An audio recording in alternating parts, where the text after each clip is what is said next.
Hey everybody, it's me Tom and we're back for our third video in our Rockabilly instructional series.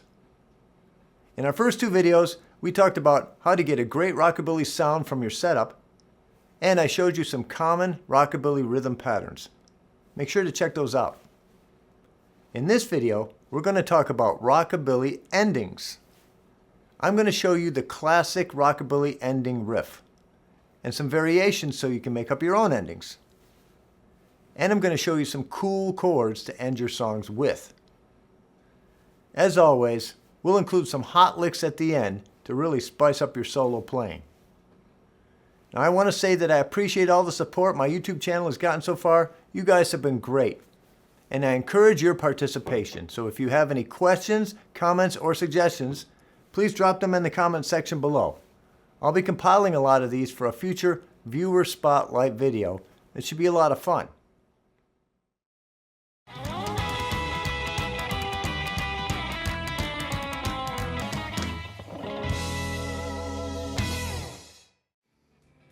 So let's talk about Rockabilly endings. Now before we begin, don't forget to refer back to the first video in our series to set up your rig to get that cool Rockabilly sound. First we're going to learn the classic Rockabilly ending riff and a couple of variations that are common. Then we're going to break that riff down, and I'll show you a fun way to really feel the rhythm behind that riff so that you can use it to create your own variations. And finally, I'm going to show you a few really cool sounding chords to end your songs with to give it that Rockabilly flavor. The classic Rockabilly ending riff.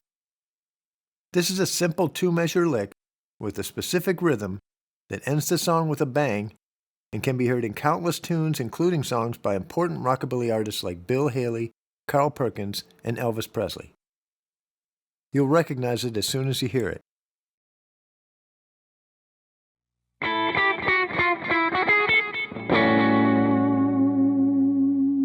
See, I told you you'd recognize it. Let's check it out one more time at speed.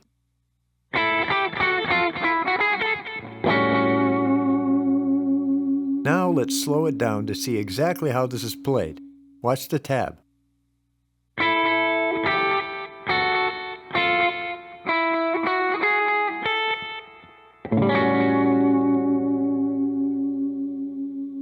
Pretty cool.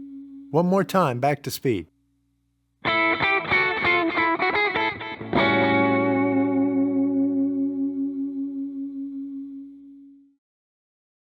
Now this riff ends with a very specific rhythm. It's 4 eighth notes with a quarter note rest, followed by the final chord. There's a slight accent on the final eighth note. Here it is in simple written form. There are other ways of expressing rhythm besides music notation. This rhythmic figure is very important to the riff. So let's look at a couple other ways of expressing this rhythm so you can remember it and use it.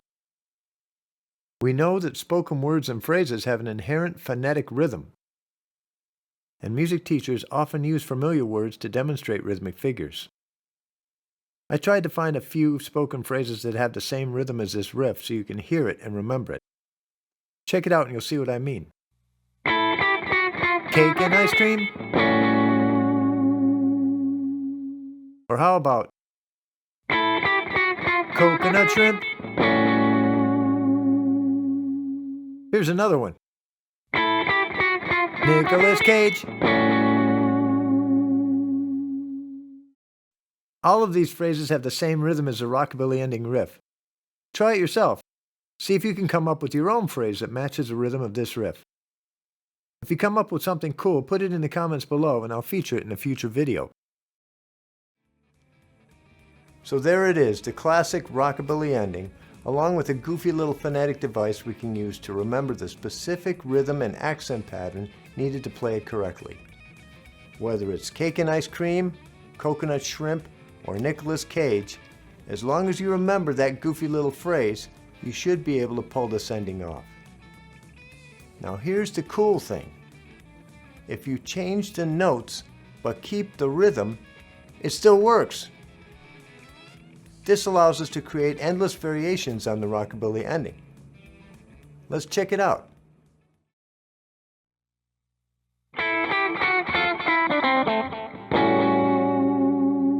See? Same rhythm but different notes, and it still works.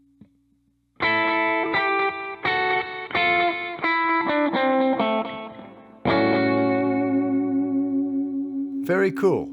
Let's try another one.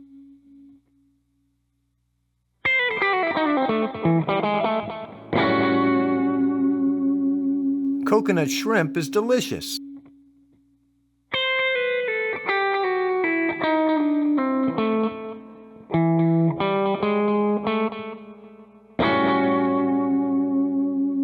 The ending from Stray Cat Strut is another good example of this.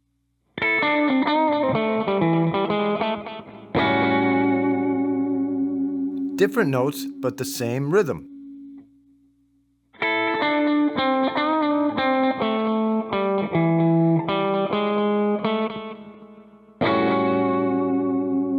Here's another Stray Cat ending with completely different notes, but the same rhythm.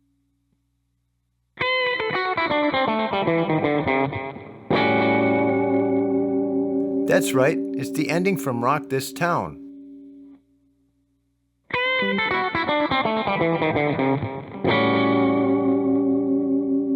Let's hear that one again slow.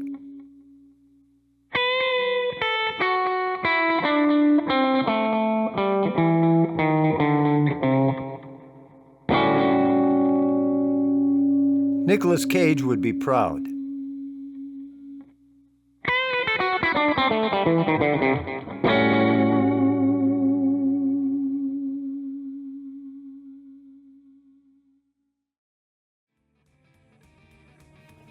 There's one more thing we need to make our rockabilly ending complete. The final chord. Now you could just use the main chord of the song. We call that the tonic chord. But I like to make things more interesting sometimes. So here's 3 of my favorite chord forms that I like to use when I'm ending a rockabilly song.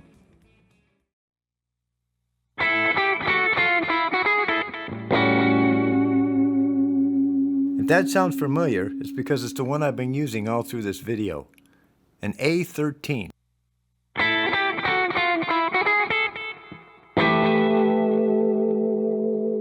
Another cool dominant chord, A9.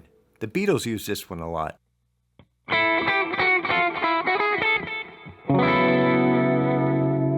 My favorite, a beautiful A69. Try playing it an octave higher.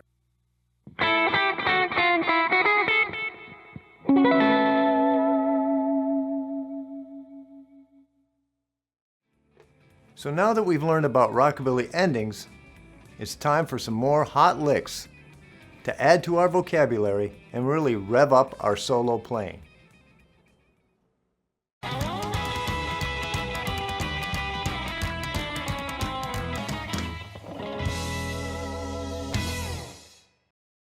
We always end each video with some hot licks to add to your vocabulary. For this video's hot licks, I thought we'd get a little bit spicy and explore some diminished sounds, which can be really cool and add a jazzy flavor to your soloing. This first lick is actually a very common phrase that you might hear in a solo by Chuck Berry. It contains a tritone, which gives it a cool, biting sound. If you don't know what a tritone is and want to learn more about intervals and other theory concepts, keep your eye out on this channel. I'll be releasing some music theory videos in the future. In the meantime, just dig on this cool sound. Let's call it the tritone double stop.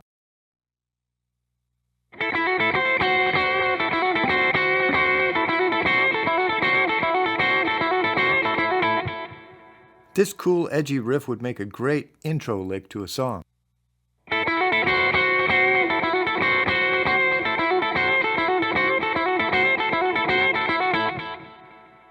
Let's take a look at it slow. Watch the tab.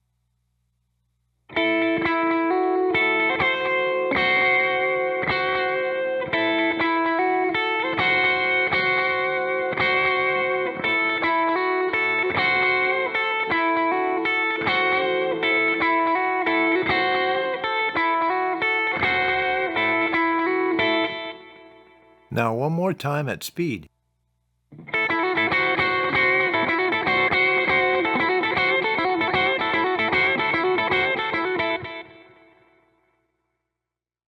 Now let's get a little bit jazzy with some diminished arpeggios. This is the kind of sound that Brian Setzer might use to jazz up his solos. We're going to play a series of descending diminished arpeggios that really sound great when you're getting ready to change to a new chord. Again, if you want to find out more about diminished sounds and other theory ideas, keep an eye out for future videos on this channel.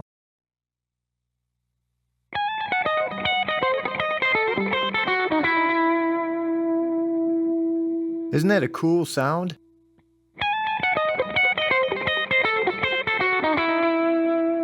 Notice we're just repeating the same shape but moving it down the neck.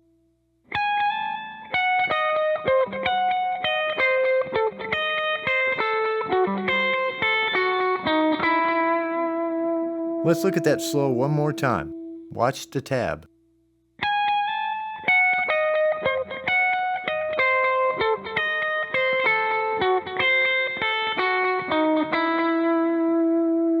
Now back up to speed.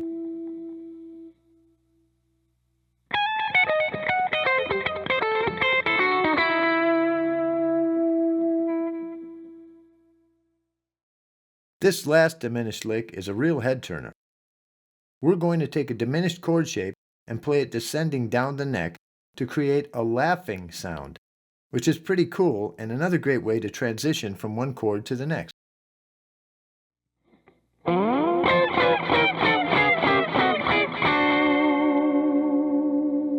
What a hip sound!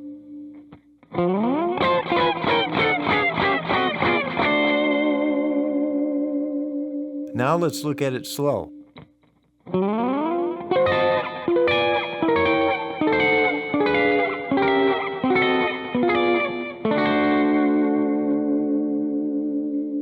Now one more time at rockin' speed.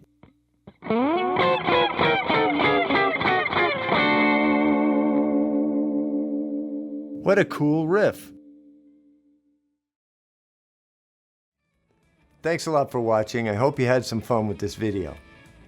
Don't forget to refer back to my first video to learn how to get a cool rockabilly sound with your guitar and rig.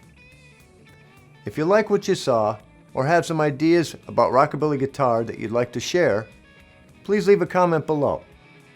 Don't forget to subscribe and ring the bell so you're notified of any future content. I have lots of cool stuff on the channel, from transcription videos to live performance videos to other instructional videos at www.tomsyoutube.com. See you next time. Please subscribe, comment, and ring the bell to help support this channel. I'm also available for private lessons online using Zoom.